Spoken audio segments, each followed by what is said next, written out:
All right. This is part 2. We are looking at cancer as a whole this month. It is Pink October. And, I've been saying that I'm excited to have this conversation. It's only because, as Eva had pointed out in part 1, she was healthy. She had never gotten anything more than when she was giving birth. It can happen to anyone at any time. It literally does not have a face. It does not have something that people can tell the symptoms are coming. It just happens to someone. So the reason why I'm happy to have these conversations is because we sometimes need to demystify. I mean, people understand that this is not something that's sometimes even hereditary, you know. Mm-hmm. So this is what I would like to discuss in part 2. I'd like us to have an open conversation. But first we finish off with Eva and kind of just how did you go through the motions? Because we know with chemo, it's, loss of hair, sometimes loss of appetite. Mm-hmm. How did you go through the motions? The thing is, they tell you they're going to happen, but you're not prepared for how they happen. Right. So yes, food becomes very hard. You have this permanent taste in your mouth that is just terrible. Nausea, you have nausea. I say cancer nausea is nothing you have ever experienced. Oh, really? And it lasts the whole day. So you are just sick throughout. And then the medicine, of course, makes you very weak. It affects a lot of your things. As I said, my immunity was very low. My blood count is low. My platelets are low. Everything is just low. Yeah. And then now comes the physical losses. Suddenly, you have heart palpitations, things I never had before. So climbing stairs becomes very hard because your heart is beating very fast and you're very tired and you're weak. And I live in Nairobi in a flat. So that was very hard.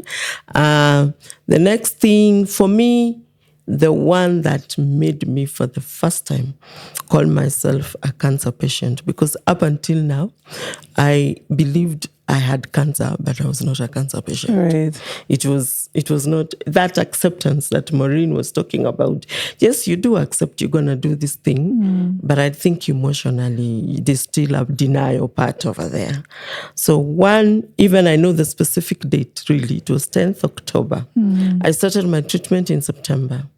10th October, I went to take a shower. I've always kept short hair, but it was a lot, but it was short.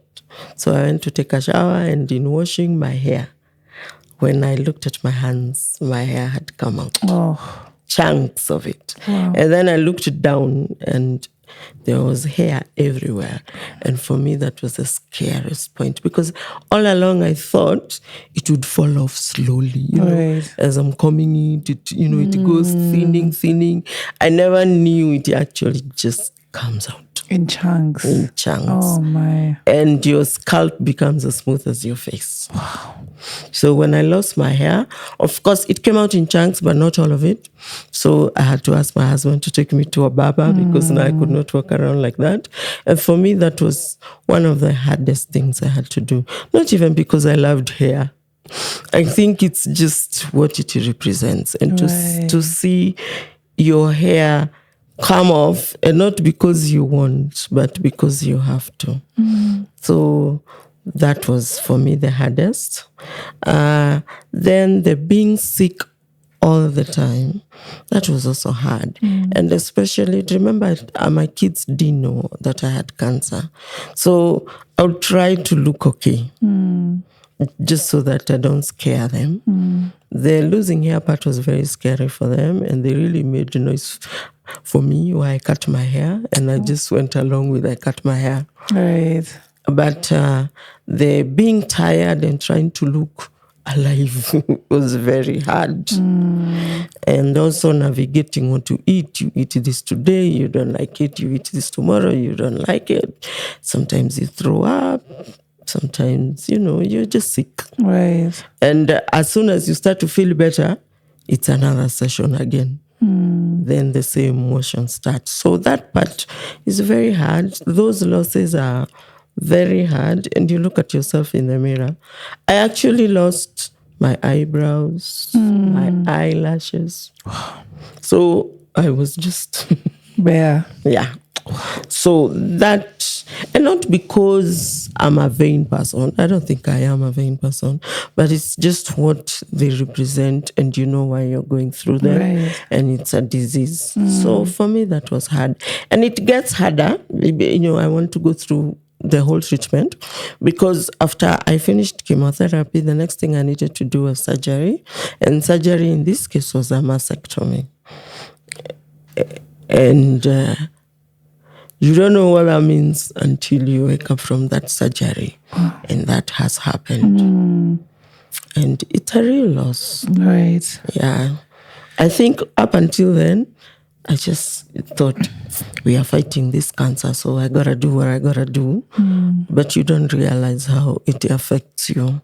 It is, you know, it is the loss of a body part. And it hits you. And it affects your balance. It brings new pains, back pains, things you never had. Yeah, and then from there, you move to radiotherapy. And radiotherapy, all along I thought would be the easy part. Because, you know, they tell you chemotherapy is the hard part. Right. But even radiotherapy is very hard. My whole side turned black, pitch black. Oh my. So you can imagine waking up and looking at yourself, and and also as much as they try to protect you, something like my throat got burnt. Oh my. So for 2 weeks, I couldn't eat anything solid. So I had to take yogurts and ice cream because it was real pain to swallow. So those are things you don't prepare for, but they come. And it is such a shock. But especially for me, radiotherapy shocked me because I thought it would be so simple. Right. I'll just lie there and I'm done. But it has its own side effects. It sucks all the strength out of you. Right. I would walk for 2 steps and I'm tired. It becomes very hard to survive under the sun. I do not know the correlation, but the sun just hits you in another way. So your whole life changes, and those changes are not easy. And that's the hard part. And that's where the counselors come in. Right. Yeah. I didn't know this was a whole cycle like that. Like literally, I'm looking at you and you have such a radiant smile and you survive all of this. Like, I didn't know the extent. Funny thing though, throughout this treatment, I still smiled. Very much, actually. At some point, some things, actually, I would laugh them. Like, really, when I lost my eyebrows and eyelashes, I thought it was funny. Oh, wow. I really did. I mean, really, how do you not have eyelashes? I thought it was quite funny. So what funny thing is, people would come to see me, and they would come with this sober mood, you know? Yes. Because they don't know what they're going to find. And then I'd open the door and just laugh. Even the first time I met you, I couldn't have, if you didn't tell me, I wouldn't have known. Yeah. I wouldn't have known. Yes. And more power to you. And even the mastectomy, I didn't even know about that. Yeah. And so in other words, I'm so thankful for you for being vulnerable here and telling us your story. So thank you for that, first of all. You're welcome. You are indeed a champion, just looking at you and knowing what you've gone through. Now, Maureen, you face a lot of these stories. And I don't know, Eva, if this is the first time you're seeking counselling. No, actually. You know, the funny thing is when there was a lady who was helping me through with my insurance, even as it failed. And during that time, she told me, I think through all this, you're going to need a counsellor. Right. And I told her, no, I'm good. I got this. I'm doing treatment. I finish. Because all along, you have to find, I think for me, you have to find your own survival mechanisms. Yes. And for me, was to laugh through it all. And to just, I refused to be stuck in this, the sicknesses and the losses. And Right. I kept looking at them like it's just a step to the end. And the end is me beating this thing. Right. So I was so focused on beating this thing that I failed to internalize everything here. And so when I finished treatment, now it came. Yeah. And it hit me harder than the disease. Oh, really? Yeah, because now you're here, I don't know what to do. Now I have gone through the whole treatment. I have finished. I have done my tests and I'm fine. You know, my doctor told me we never say we are cancer free. You're just good at that point. You're disease free at that moment. Right. So I've reached to that point where I'm disease free. Right. Now I don't know what to do. You know, when I was doing treatment, I was going to hospital. Someone was telling me what to do. Right. Now I'm in charge of my own life. It was planned. Everything Yeah. was. What's your response to that in terms of navigating through the healing? Yeah, like we usually say, cancer is not only a physical illness. It's also a mental and an emotional and a psychological process for every person. And again, unique to each and every person going through it. And when you talk about the new normal, it basically just means things unfolding. It's unknown. Right. Yeah, not planned for. So it comes with a lot of uncertainty. She talks about using humor. Yeah, and that was a very good aspect just to help her go through it. Some aspects of resilience, you know, like looking at what can I do for myself at this particular time to help navigate this whole process. Yeah, but ideally it can take a toll. It can be challenging. So when you talk about moving forward, or rather going towards the uncertainty, the questions that you get to ask yourself, you don't know what next and all that. It just basically means that you are done with the phase, but then again, it's still unknown, it's still not clear to you. So she talked about wondering, what do I need, where do I need to go, you know, now that I am on my own. And now that's when we come in just to help her now reconcile with herself. First of all, get to see the effects, the impact that this whole process has been like for her, the hospitals in and out. How did she navigate? How did she go through that?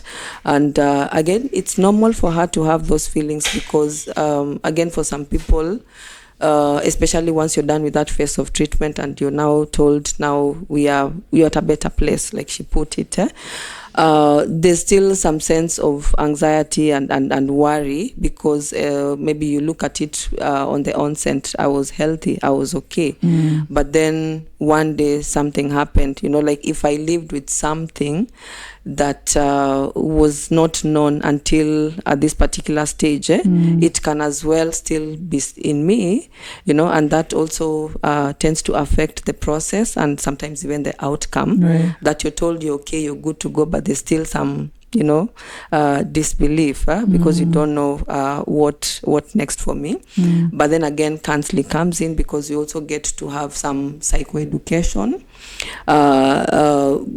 Hopefully we even encourage the client to go and do research, maybe on what is required of them at this particular point. And we also come in now as counselors to psychoeducate on how best they can carry themselves through that process. There's also a fear of when, you know, this doubt. Maybe before I was diagnosed, there was a lot of, you know, I could feel pain, I could feel this, but then the doctors kept on telling me I am okay. So what if I am not okay and I'm okay, and they're telling me, as opposed to that. Yeah, so it tends to be a very tricky part to navigate. Right. Yeah, and we say counseling comes in a lot, and you see now that's the reality, that maybe I lost this part of my body. This is what I'm going through. How do I fit in to that and now continue living a productive life if I can? Yes. Especially, being a woman yourself, just hearing the amount of loss she had to go through. How then do you come from a point of also empathy, going through the mastectomy, going through the hair loss? How do you humanize all of that other than just what you know as a psychologist? First of all, just also getting to work with her, like if I was with Eva that time, rather, to allow her to, to support her, to give her that support that she requires, to validate her as just a normal female like any other person who hasn't gone through the process, not living with part of her body, because sometimes there's that self-stigma that I'm not whole, I'm not a complete human being, I'm not good enough, all those thoughts that come in with the diagnosis.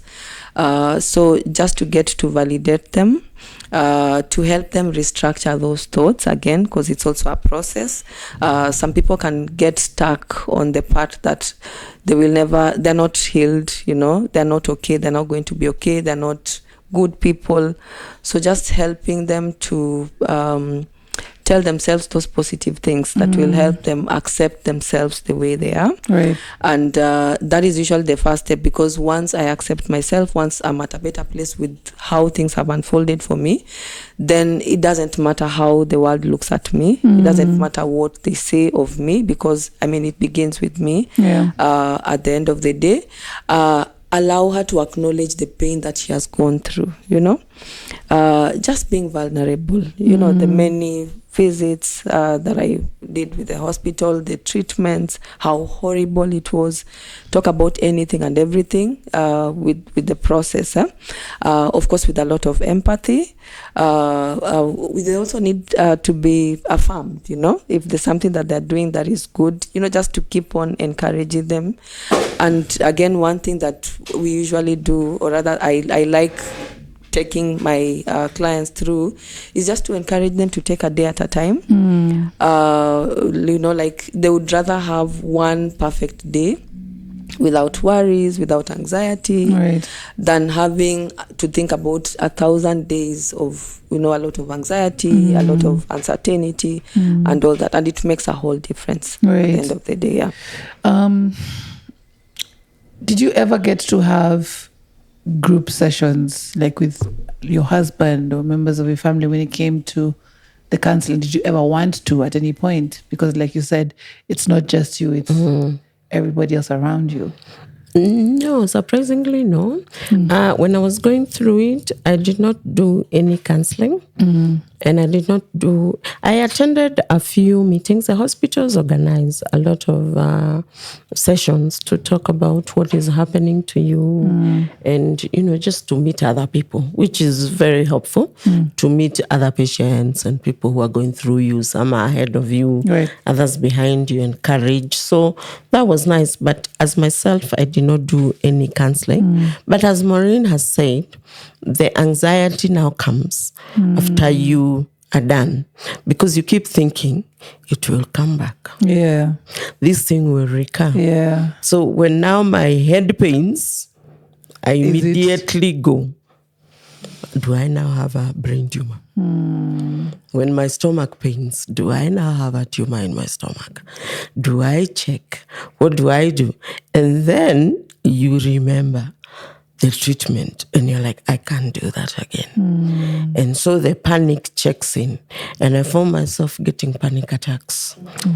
Because I'm thinking, I cannot be sick again. And this time if I'm sick, will I beat it? Will I do it? Now what happens? Am I doing right? Am I working enough?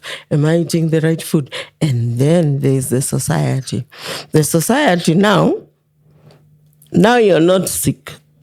So really, we should just move on. Right.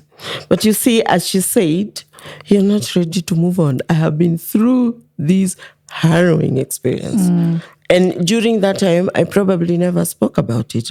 But now everybody's looking at you like you're better. Now, I used to say, now I can't be this cancer girl who just talks about cancer. But a part of me wants to talk about it because I haven't gotten over it.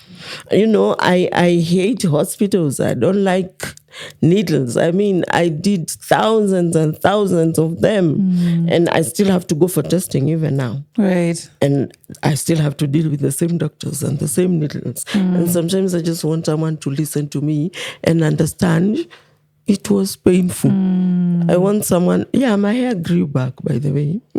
It does grow back. Yeah. But I went through that. At one point, I didn't have eyelashes. I want to be able to revisit that and just feel okay about it. So that becomes very conflicting because who do you talk to? And of course, also for the caregivers, especially the people around you, it also takes a very big toll on them. Yeah. So, and I'm human. I also want to save them from that anxiety. So I also don't want to keep having these conversations with them all the time. I don't want to wake up in the middle of the night when I have heart palpitations and tell my husband, oh my God, could it be coming back? I don't want to do that, and I don't want to scare him because it was also a very scary period. And it's at that point I realized I need to speak to somebody else outside this space. Yeah. And that's why I sought counselling. Even around the same period last year, my son got an autoimmune disease. What you're talking about, literally is resonating with me because we didn't go through it, but every time my son would get a fever, we're like, is it coming back? Yeah. Every time he'd complain about a headache, is it coming back? It also is also there for us as the family members, and I don't think we've ever really dealt with it. Do you encourage would you go into a session with your husband just to get a sense of also what he was feeling, or your children?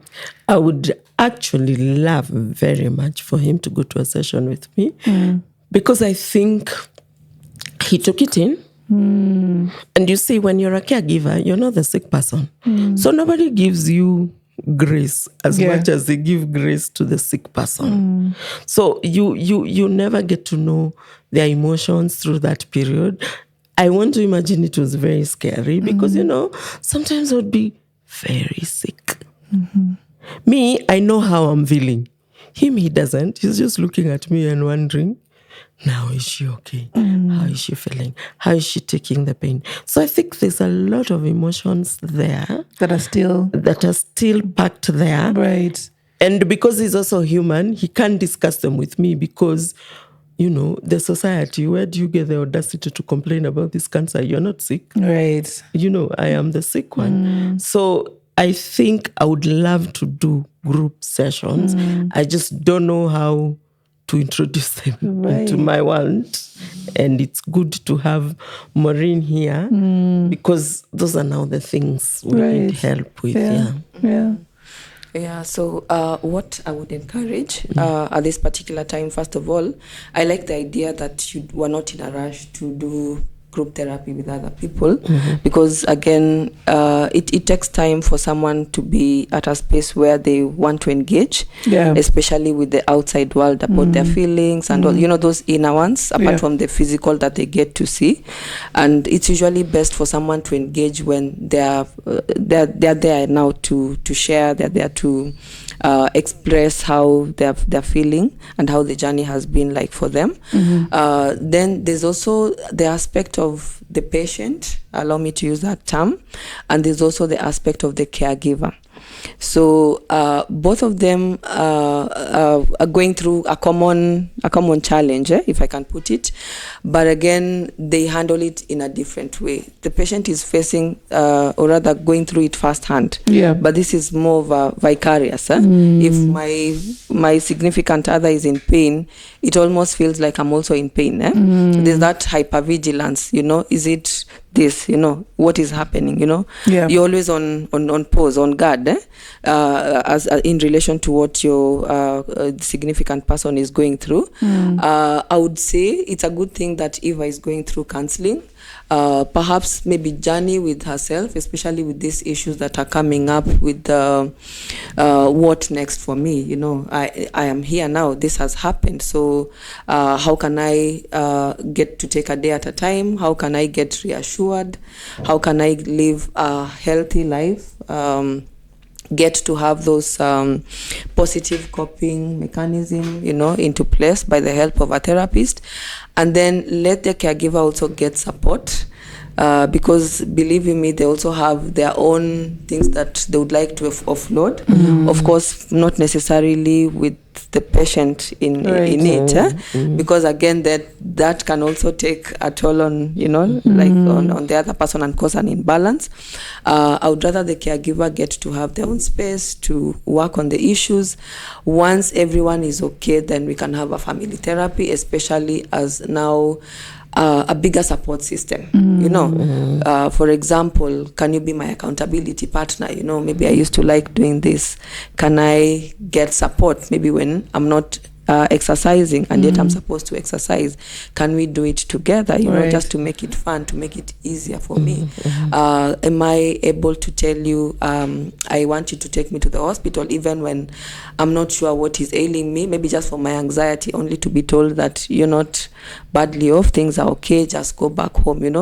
Is it okay, if I happen to feel this way? Then the family members, or rather the spouse, can get to discuss on how they can support one another, because believe you me, there's also a lot of emotional work that needs to be done after that, and it takes time. It's not a quick fix. But everyone at least needs to be on this somehow the same page. So Eva, there are some misconceptions around breast cancer, but what would you, away from that, advocate for right now, having gone through it? Yes, the first thing, as part of the myths, everybody thinks breast cancer comes in the form of a tumor or a lump. And people expect certain symptoms. There's none whatsoever. And breast cancer is not always a lump. It can be just, one boob can just become bigger. For some people, they just get a discharge. For some people, they just feel pain. So just because you don't have any of those doesn't mean you don't have the disease. So my greatest advocacy to every woman, especially 40 years and above, please, once a year, do a mammogram. Do a mammogram just so that they can check. But most importantly, because that's a once a year, I can do my mammogram in January, then in Feb, something, boom. Self-examination. Self-examination is very, very important. Get to know your ladies. Have a look at them. Keep an eye on them. Any change you notice, please ask somebody. If you notice it and it bothers you, don't stop there. Don't say, I'm not feeling pain. Don't say, I don't have a discharge. Don't say it hasn't become hard. No, if it's a change that you have noticed, please seek medical assistance. Because early detection is everything. The earlier you get to know you have cancer, the easier it is to manage it and to treat it. Of course, things can go differently. There are people who survive stage 4 cancer. There are people who don't survive stage 1. But as science has shown us, you have a better chance when you discover it earlier. And I will be here to say that if you do discover very early, sometimes you don't even have to go through the whole treatment spectrum. Not everybody needs chemotherapy. Not everybody needs radiotherapy. Not everybody must do mastectomy. I could have continued for another 2 years and everything would just have been fine. And the last myth I want to mention about breast cancer also affects men. Yes. I was hoping you'd get there. Yes. Yes. Let's not just assume it's a women thing. Yes. It also affects men, and that also requires self-examination on their part. And it's called a high index of suspicion. Right. Yes, when you're suspicious of something, have it checked out. So let's all of us get tested. And while we are at it, let's, also test for other kind of cancers, especially for men. Prostate. One of the easiest cancers to treat, but it becomes very hard because for most men, they discover it at a very later stage. Right. Yes, so let's do those tests. Of course, these diseases are high. Young people can also get cancer, but it's higher as you grow older. Yeah, especially for women between 40 and 60. Let's stay alert. Also, let's not look at cancer, and this is to those who are going through treatment or to someone who's been diagnosed today. It's not the end. It's not the end. Yes. Thank you, Eva. Treatment is here now. I'm seated here as a survivor, and as I said, as at now, I'm disease-free. So let's not look at it as the end, because most people, and especially most patients, they lose that fighting power. Right. And when they lose it, that medicine is a very strong medicine. It needs to find a very strong body and a very strong spirit. Right. If those two are not there, it becomes very hard to survive through it. Another final thing, please allow me to say this because it really bothers me, is about food. When you're going through treatment, please eat. Don't listen to all those things of don't eat meat, don't eat this, don't eat that. No, during that time, you're a weak person and you need food to be able to withstand this treatment. And sometimes your body has refused everything. Everybody tells you eat greens. You put greens in your mouth, you throw up. Everybody has told you avoid carbohydrates. You put nyama in your mouth, you throw up. So what are you going to do? Eat what you can keep down. And that's the first thing my doctor told me, my oncologist. Eat what you can, because the medication is very strong and you need to remain strong. And there's so many things beating at your body at that point. Food is a big, big thing. Right. Move when you can. If you can't, it's okay. But move when you can. Right. And hydrate a lot. Finally, a lot of side effects come with it that will follow you for the rest of your life. Learn to embrace them and deal with them, because it's what it is. For instance, I will give mine because I'm being vulnerable and I'm talking about my story. Since treatment, my mouth is not able to produce as much saliva as I would. That's why you keep seeing me have to keep sipping water to reach to a point I can't speak. Wow. So I have just learned to move with a water bottle everywhere I go. Yeah. Wow. Thank you so much, Eva. I think, again, those are things we never usually think about. There are things that even our caregivers sometimes cannot encourage us about. But even somebody listening to this, at least the aspects of eating, hydrating, moving is so important to hear. Thank you so much. Thank you. And Maureen, any parting shots before we finish off? I'd like to again affirm Eva for sharing her story. We have programs for cancer survivors and caregivers, and one of the things is to help them to heal. Because, to have total healing, because you said there's some uncertainty. But then people or other patients going through cancer treatment require also a lot of counseling and a lot of support just to deal with the mental health aspect, because cancer comes in with a lot of, like we said, the emotional and psychological work that needs to be worked on from time to time. You have patients who don't have the privilege of having caregivers who are positive So having a safe space where they can just get to be supported and get to share their pain would be good, as opposed to them just going through the treatment alone. I can say I'm happy that again, where I work, we also have a lot of health related issues, and most of them some of the life limiting illnesses. We talk about the cancer, where they come in for support, and we journey with them even after treatment. I like the idea that it's not a death sentence, though it's mostly what most people receive or rather perceive when they get the diagnosis. So I guess the perception also matters, how we take the diagnosis. But it's a journey. It's a journey we acknowledge, and we're not quick to fix that up, or rather to insist that you need to accept and move on.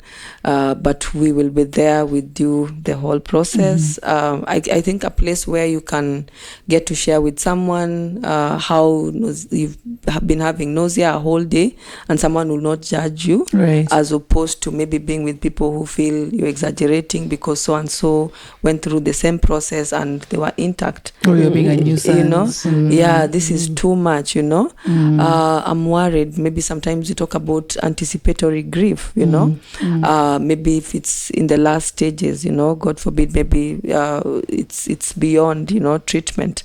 How can we get to support you to get to do what needs to be done? Right.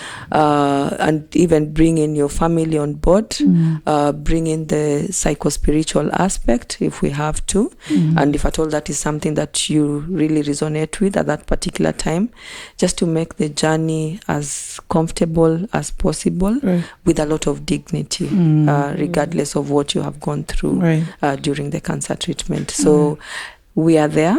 Yeah, Tamani, we say help is at hand. Yeah, so we'll be glad to walk the journey with them. We are soon having a support system for cancer survivors. Yeah, so I'm sure it will be out there in our social media handles, just to get to reach out to as many as we can, especially from the cohorts that we get to train with the caregivers, to get to support them. Yeah. Thank you so much for the work that you do. I hope this was also helpful for you, Eva. Very helpful. And, Yes. it's good to hear they have all these programs. Yes. Because, a lot of us need this support, and especially you don't anticipate it until you Yes. find yourself in that space. Right. And I would like to say something. She has mentioned the spiritual aspect.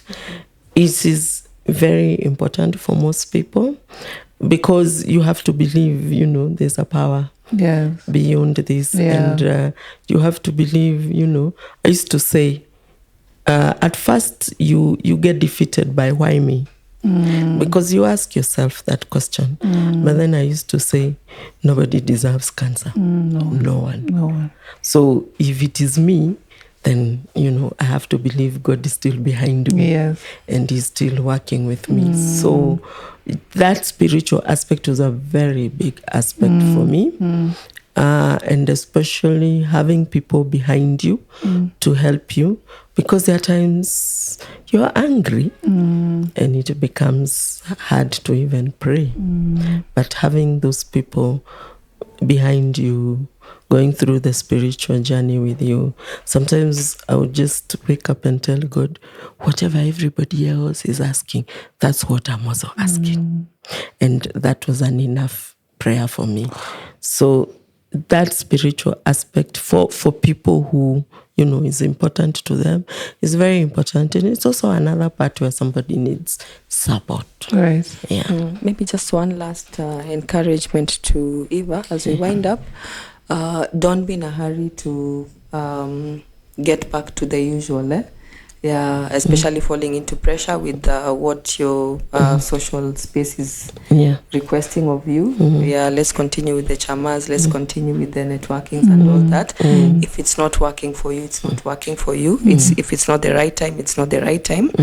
Perhaps just trying to be assertive. I would love to, but I'm not able to. It's not a good time for me. Right. Just getting to communicate that, and just give yourself time. Yeah. I once had the privilege of interacting with a doctor sometimes back, and I remember one thing that he kept on telling his patients is that it takes a very short while for a disease to enter someone's body, but it takes a longer time for it to go out. Yes, I think he used to make a joke like it's a law of medicine. Yeah, so just having that awareness that you're still on it. I'm so glad you've said and never that. lose your guard. I'm so glad you've said that, because it's a very big struggle to get back to who you are. And there's the expectation. And for me, like this year, I have struggled. I haven't been able to do any social events. And at first I used to feel guilty about it, but I'm starting to get to that point. It's okay, and I don't want interactions. Yeah. I feel safe here, and for now, let me take the safe space. So those are things nobody tells you. I'm a social butterfly. Yes. So for me to pull back and not want any socialization has been very hard for me to accept. Even just to have chatter, I don't want. Yeah. Yeah, and I'm happy you said that, because it means I don't have to explain to anyone. Yes. If they ask you questions, tell them to watch this episode. As if you're a living, walking, breathing testimony. Yeah. And again, thank you so much for your vulnerability and for telling your story. And it's even getting more interesting as we wind up. But I appreciate your time. It's always an honor having you here. It was an honor having you as well, Maureen. Thank you so much for the words you've given us today. I think Amani Counselling Center, you can follow them on social media. The support you're giving for cancer patients, I think it's something that we can help share around and make sure at least more get to know about it. We'll be watching out on your pages just for that. Yes, thank you, ladies. Thank you so much. The time has come to an end, unfortunately. But I also like to thank DadaSoko for creating the space for us to have these conversations, as well as NiPlug. And remember also, this is going to be syndicated onto Icon Radio on every Wednesday at 7 p.m. So look out for the episode on that. Again, a big thank you to the crew that's been here as we were having the conversation and putting this together. Thank you to Jimmy, to Henry, Tico. Yes, and Pascal as well. I'm thankful because, again, it takes a lot to also be able to tell these stories and creating the space for these stories to be heard. Thank you guys also for tuning in and for listening in. Remember, these episodes are going to be out on our pages as Women by Excellence, and also follow DadaSoko as well as NiPlug. Guys, we'll catch you on the next episode where we'll continue to talk beyond cancer.